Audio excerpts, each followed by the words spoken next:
Hello everyone. उम्मीद करता हूँ सब अच्छे होंगे। चलो तो आज फिर उसके आगे डिस्कशन करते हैं। पिछले वीडियो में हम लोगों ने डिस्कशन किया था, ठीक है, अर्हेनियस के अकॉर्डिंग जो डेफिनेशन है उसको। तो अर्हेनियस के अकॉर्डिंग डेफिनेशन था। अब पढ़ेंगे क्या, अल्कालीज क्या होता है। All base donated dissolve in the water do not all base do not dissolve in water. जितने भी होते हैं वो पानी में सभी बेस नहीं घुलते हैं। An alkali is a base that dissolve in the water. ये जो होता है वो क्या होता है, वो बेस होता है जो पानी में क्या होता है, घुल जाता है। जैसे NaOH है, KOH है, CaOH है, ठीक है, यानी कि कैल्शियम हाइड्रोक्साइड, और क्या है, अमोनियम हाइड्रोक्साइड, ठीक है। ये कुछ ऐसे चीज हैं कि जो क्या होते हैं, बेस में पूरी तरीके से घुल जाते हैं, ठीक है। नोट में याद रखना कि क्या सभी अल्कोहलिस बेस होते हैं, यस, बट सभी बेस अल्कोहलिस नहीं होते। मतलब कहने के सेंस है, जितने भी बेस होंगे अल्कोहलिस होंगे वो बेस होंगे, क्योंकि वो पानी में डिसॉल्व हो जाएंगे। लेकिन हर एक जो बेस होगा वो पानी में डिसॉल्व नहीं होता, इसलिए, ठीक है, इस बात को समझ में। Precaution must be taken while the mixing the acid and base. जब एसिड और बेस का जब आप वो कराओगे, रिएक्शन कराओगे, तो उस समय क्या है, प्रिकॉशन जरूरी है। ओके, नेक्स्ट पे आते हैं। अब आता है strength of an acid or base. Strength का मतलब होता है पीएच स्केल से, ठीक है। तो पीएच स्केल में एक स्ट्रेंथ होता है, ठीक है, ऐसे करके देखें इसमें है या नहीं है। नहीं है तो मैं आपको बताता हूँ, ठीक है। एक ऐसे स्केल होता है ऐसे, ठीक है, स्क्वायर टाइप का, और यहाँ से जस्ट 1 मिनट,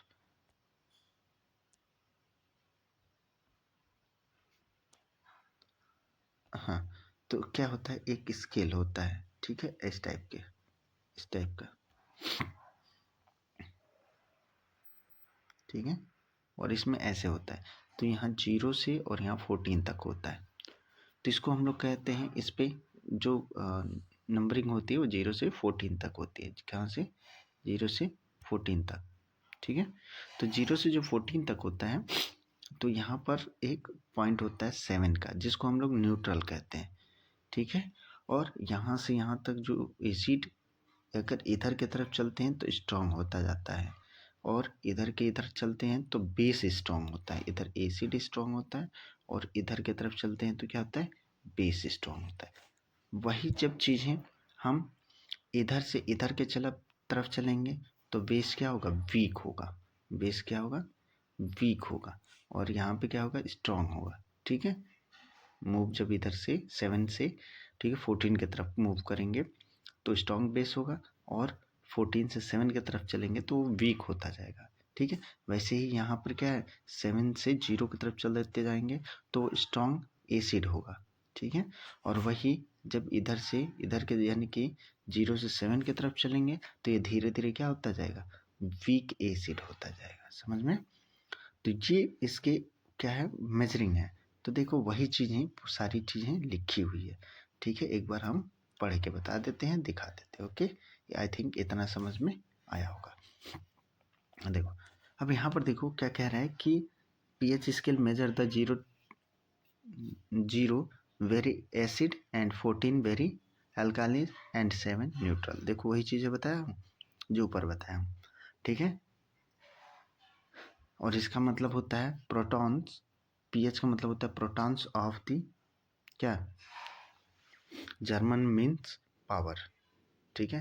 प्रोटॉन का मतलब होता है यानी कि पावर ऑफ हाइड्रोजन, हिंदी में मतलब हम लोग नॉर्मल कहते हैं, ठीक है। अब पीएच में किसका पीएच कितना होता है, ये बहुत ही ज़्यादा इम्पोर्टेंट चीज़ है जिसको आप लोगों को याद रखना है, ठीक है। तो वो आप लोग याद कर लीजिएगा या मैं वीडियो एक दे दूंगा, लेकिन इसमें आपको क्या करना है, देखो जिसकी वैल्यू पीएच होती है वो डार्क रेड कलर का होता है, किसमें, colour of the paper, colour of the pH paper. और सॉल्यूशन में क्या होता है, हाईली एसिडिक होता है। अगर हाइड्रोजन आयन देते हैं तो वेरी हाई होता है, और जो बेस होता है वेरी लो होता है। जब 4 होता है तो ऑरेंज येलो कलर का हो जाता है, या ऑरेंज कलर का, या येलो कलर का, या एसिडिक हो जाता है वो, और क्या होता है बहुत हाई हो जाता है। लेकिन बेस क्या होता है बहुत मतलब लो हो जाता है। उसके बाद से जब 7 होता है तो वो ग्रीन कलर का होता है। उसका जो नेचर होता है न्यूट्रल हो जाता है। क्या होता है, ना पीएच होता है, ना एसिड होता है, ना बेस होता है, ना एसिड होता है, ना बेस होता है। ठीक है, इतनी बात समझ में। जैसे ही वो 10 होता है तो बुलिश ग्रीन ब्लू हो जाता है, और एल्कलीन हो जाते हैं।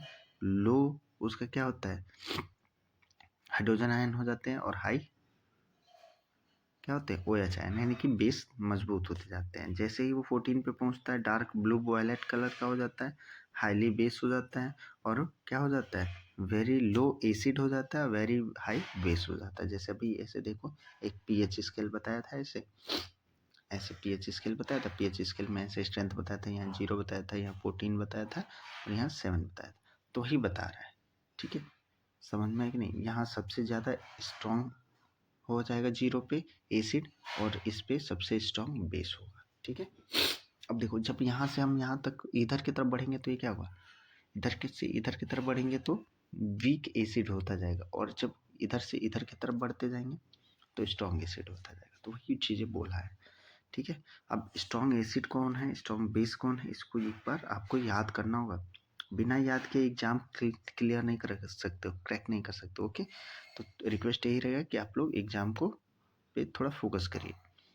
अब देखो क्या होता है इम्पॉर्टेंट, हमारी डेली लाइफ में इम्पॉर्टेंट पीएच का क्या इम्पोर्टेंस है। ठीक है, इम्पॉर्टेंट पढ़ लेते हैं उसका कि टॉपिक्स कौन कौन से हैं। देखो हमारी डाइजेशन सिस्टम में पीएच वैल्यू का बहुत इंपॉर्टेंट होता है। जो पेनक्रियाज होते हैं उसमें क्या पाए जाते हैं, HCl पाए जाते हैं, उसी की वजह से वो खाना डाइजेस्ट होता है, अदरवाइज वो नहीं होता। दूसरा है रेनी वाटर या एसिडिक रेन होता है, उसकी पीएच कितनी होती है, 5.6 होती है।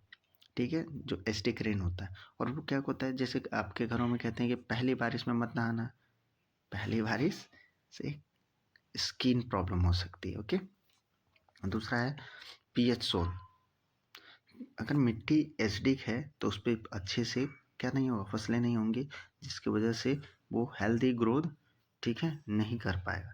ठीक है, इसीलिए उसमें क्या किया जाता है, मोर देन नॉर्मल देन दी, उसमें क्या किया जाता है सुटेबल फर्टिलाइजर्स का यूज करके, और उसमें यूज किया जाता है ताकि उसमें एसिडिक होगा तो जो अर्थवर्म वगैरह होते हैं मर जाते हैं, जो प्रोटीन्स वगैरह के वायरस होते हैं वो मर जाते हैं। ठीक है, नाइट्रोजन साइकिल पढ़े ना, तो नाइट्रोजन साइकिल उसमें नहीं हो पाएगा।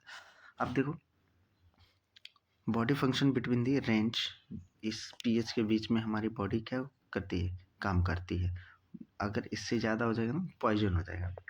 जो टूथ डिकाई होती है, दांत पीले पीले वाला, तो पीले पीले वाले में भी क्या होता है, हमारे मुंह पे एसिडिक हो जाते हैं, मतलब वो पीले पीले हो जाते हैं तो वो एसिडिक हो जाते हैं। देखते हो कहते हैं कि खट्टा खाने से पहले हमारे दांतों में झुनझुना होता रहता था, अब झुनझुना की वजह से अब चुनचुना लगाते हैं, यानी कि सेंसोडाइन करते हैं। ठीक है, तो तब से हमारा ठीक है दांतों का झुंझुनापन खत्म हो गया है। तो ये चीज़ झुंझुना वाला है। ठीक है, अब देखो बी स्टिंग, जो मधुमक्खियाँ काटती हैं, नेटल स्टिंग जो चींटियाँ वगैरह काटती हैं, तो उसमें देखते हो कंटेन दे मेथनोइक एसिड। अभी पिछले वाले क्लास में हमने बताया, पिछले वाले वीडियो में, कि मेथनोइक एसिड निकलता है। तो वो एसिड क्या होता है, हमारे शरीर को खुजली करने लगता है, और वो दिक्कत कर देता है हमारे बॉडी को, इन्फेक्शन वगैरह हो जाता है। ठीक है, देखते हो। अब चलो नेचुरल सॉल्ट, एसिडिक सॉल्ट और बेसिक सॉल्ट देख लेते हैं। देखो जिनका पीएच कितना होता है, 7 होता है, वो ये होते हैं। ठीक है, जो 7 से कम होते हैं, ठीक है, वो क्या होते हैं, ये साल्ट होते हैं। ठीक है, एसिडिक साल्ट होते हैं। और जो 7 से ज़्यादा होते हैं जिनकी पीएच, वो बेसिक सॉल्ट होते हैं। समझ में। न्यूट्रल सॉल्ट का मतलब क्या होता है, जिनका पीएच 7 हो। एसिडिक सॉल्ट जिनका 7 से कम हो। बेसिक सॉल्ट जिसका 7 से ज़्यादा हो। ओके, अब देखो chemical form of the common salt. Common salt के केमिकल फार्मूले कौन कौन से होते हैं, तो देखो हम लोग को खासकर पढ़ना है। देखो सोडियम क्लोराइड जो कहलाता है कॉमन सॉल्ट, ठीक है, और उसको हम कहाँ यूज करते हैं, खाने में अपने रोज़ यूज करते हैं। ठीक है, ये कहाँ से प्राप्त होता है, समंदर से प्राप्त होता है। रॉक सॉल्ट क्या होता है, ये ब्राउन कलर का होता है, ठीक, क्रिस्टल होता है, और ये क्या होते हैं, माइन से प्राप्त होते हैं, इसके खदान होते हैं। कॉमन सॉल्ट होता है, ठीक है, इम्पोर्टेंट रॉ मटेरियल्स, ठीक है, कहाँ से पाए जाते हैं, डेली यूज में हम इसको यूज करते हैं।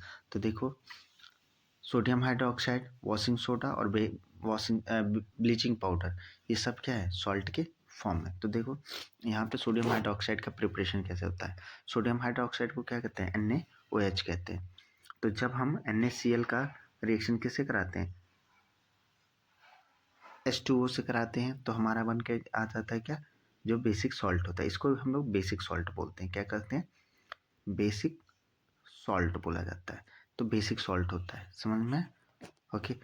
तो अब देखो सॉल्ट NaCl पे क्या होता है, अगर इलेक्ट्रोलिसिस कराया जाए तो वो कैथोड और एनोड 2 पॉइंट होते हैं। तो जब जैसे ही उसको हम लोग गर्म करते हैं तो क्या होता है, उससे हमारा PVC CVFC, ठीक है, ये ऐसे ट्रीटमेंट कराते हैं तो क्लोरीन बनता है और इससे हाइड्रोजन बनता है, और दोनों मिला के क्या बनते हैं, सॉल्ट बनते हैं। तो थोड़ा सा इस चीज़ को समझ लेना, ठीक है।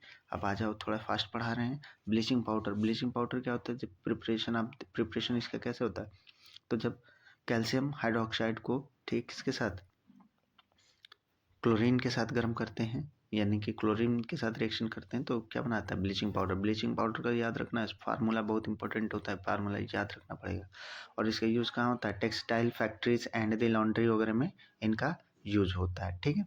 बेकिंग सोडा होता है, इसको हम लोग का क्या कहते हैं, कॉमन नेम कहते हैं। इसका कॉमन नेम क्या है, सोडियम हाइड्रोजन कार्बोनेट, ठीक है। तो सोडियम हाइड्रोजन कार्बोनेट का ये सूत्र होता है।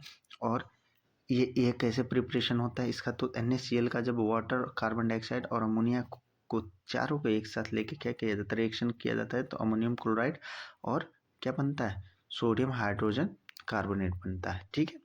इसी को हम लोग क्या कहते हैं, बेकिंग सोडा कहते हैं।